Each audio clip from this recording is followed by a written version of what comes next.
Mesti anda tertanya-tanya, kenapa kami memilih tajuk skizofrenia? Okey, kami memilih tajuk ini kerana kami ingin mengetahui dengan lebih lanjut tentang penyakit mental skizofrenia ini. Sebab kami merasakan faktor untuk mendapat penyakit ini amat dekat, amat senang.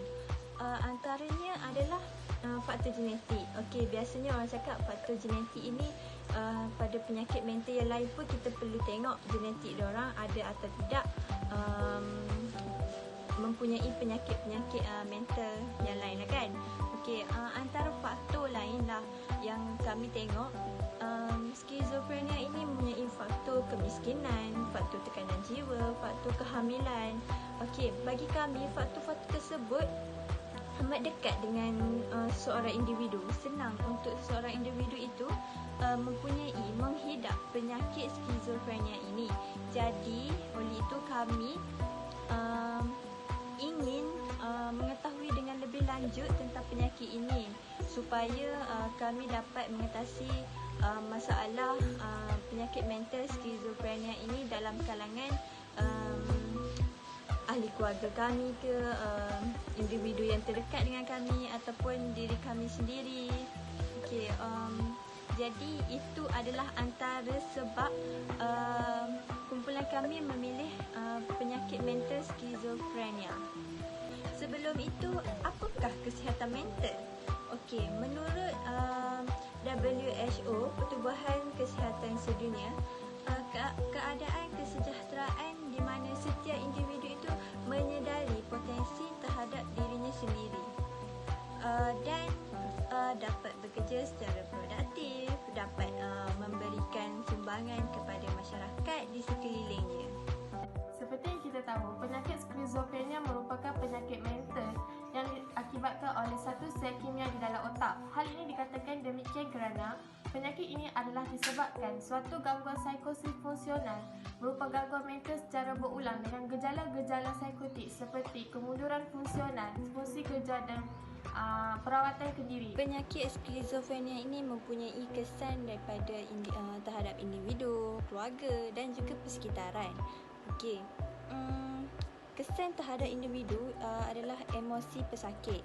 Emosi pesakit skizofrenia yang sering berubah-ubah ianya juga merupakan salah satu cabaran kepada si penjaga. Okey.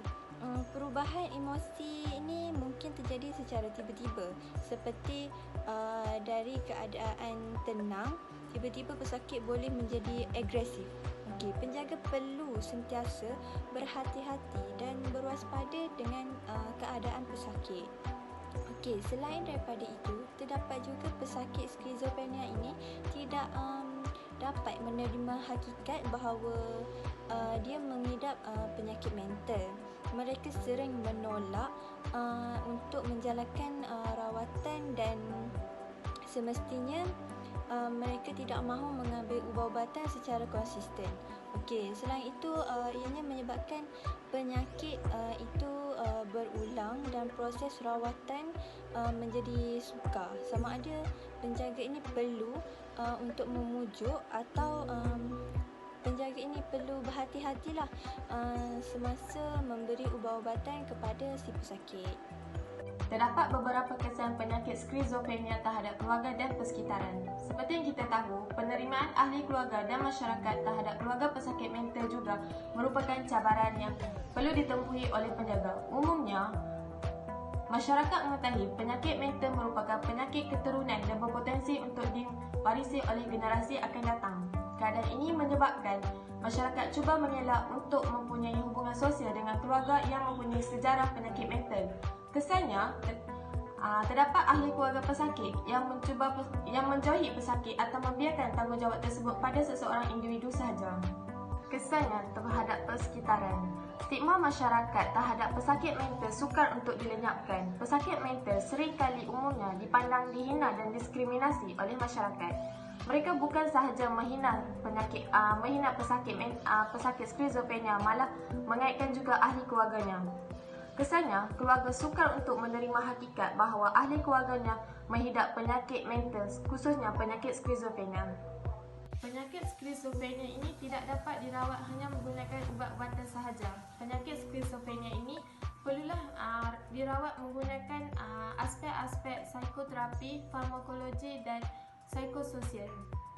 Dari segi aspek psikologi, dapat kita lihat bahawa penyakit skizofrenia ini adalah bertujuan untuk memberi sokongan emosional kepada pesakit seperti selalu memberi kata-kata semangat kepada dirinya agar dirinya tidak merasa terganggu dengan persekitarannya.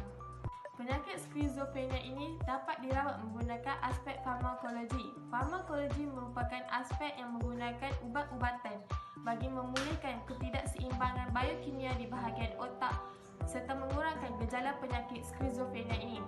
Hal ini haruslah dipantau oleh doktor yang merawat pesakit skizofrenia ini agar pesakit tidak memperoleh ubat yang terlebih dos untuk seharian.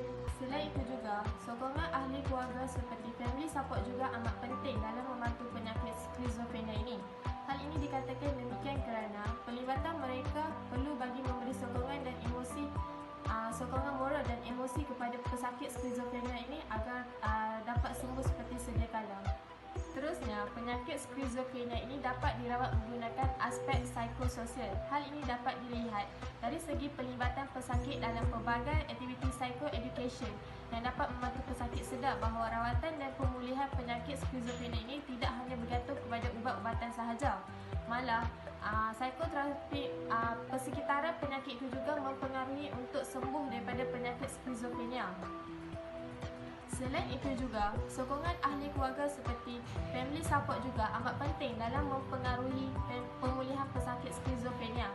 Hal ini dikatakan demikian kerana pelibatan mereka perlu bagi memberi sokongan moral dan emosi kepada pesakit dalam proses pemulihan penyakit skizofrenia ini.